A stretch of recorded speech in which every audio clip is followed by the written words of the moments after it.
ప్రస్తుతం star folk singer Mangli చుట్టే social మీడియాలో చర్చ జరుగుతుంది. Star folk singer Mangli alias Satyavathi Rathod చిక్కులో పడ్డారు. అవును, ఆమె తన పుట్టినరోజు సందర్భంగా మంగళవారం మంగళవారం అర్ధరాత్రి చేవెళ్లలోని ఈర్లపల్లి గ్రామ శివారులో ఉన్న త్రిపుర రెస్టారెంట్ లో గ్రాండ్ గా పార్టీ అయితే ఏర్పాటు చేశారు మంగ్లీ. అయితే మంగ్లీ పుట్టినరోజు వేడుకలకు ఇటు కుటుంబ సభ్యులు అలాగే సన్నిహితులు సినిమా ఇండస్ట్రీకి చెందిన దాదాపు 50 మంది అయితే హాజరైనట్టు తెలుస్తుంది. అయితే ఈ యొక్క పార్టీలో భారీగా విదేశీ మద్యం సరఫరా చేయడమే కాకుండా గంజాయి కూడా వినియోగిస్తున్నట్లు పోలీసులకు సమాచారం అందింది. దీంతో అక్కడికి పోలీసులు పార్టీ జరుగుతుండగానే ఆకస్మిక దాడులైతే నిర్వహించారు. ఈ యొక్క రైడ్ లో గంజాయి వినియోగం భారీగా విదేశీ మద్యం పట్టుబడినట్టు తెలుస్తుంది. వాటికి సంబంధించిన వీడియోలు ఫోటోలు కూడా ఇప్పుడు సోషల్ మీడియాలో వైరల్ గా మారాయి. అయితే పెద్ద మొత్తంలో విదేశీ మద్యాన్ని పోలీసులు సీజ్ చేసినట్టు సమాచారం. అంతేకాకుండా పార్టీలో పాల్గొన్న 48 మందికి గంజాయి పరీక్షలు అలాగే డ్రగ్స్ టెస్టులు నిర్వహించగా అందులో 9 మందికి పాజిటివ్ వచ్చినట్లు తెలిసింది.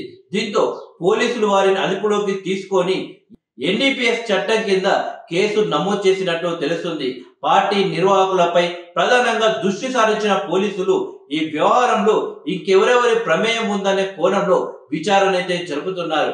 ఈ ఘటన రాష్ట్రంలో డ్రగ్స్ వినియోగంపై మరోసారి ఆందోళన అయితే రేకెత్తిస్తుంది. గంజాయి, డ్రగ్స్ వంటి మాదక ద్రవ్యాల నివారణకు తెలంగాణ ప్రభుత్వం ఉక్కుపాదం మోపుతున్నప్పటికీ కొందరు ప్రముఖులు, రాజకీయ నాయకులు ఇలా గుట్టుగా ఇటువంటి పార్టీలు నిర్వహిస్తూ చట్టాన్ని అయితే ఉల్లంఘిస్తున్నారు.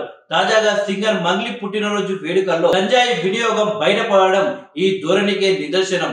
పోలీసులు నిరంతరం దాడులు చేసి నిందితులపై కఠిన చర్యలు తీసుకుంటున్నా కానీ చాప కింద నీరులా గంజాయి, డ్రగ్స్ పార్టీలు జరుగుతూనే ఉన్నాయి.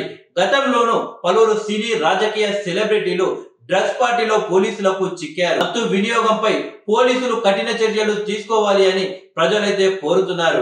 చాలా మంది మత్తుకు బానిసలుగా మారి చిన్న వయసులోనే నేరాల బారిన పడుతున్నారని ఆందోళన వ్యక్తం చేస్తున్నారు.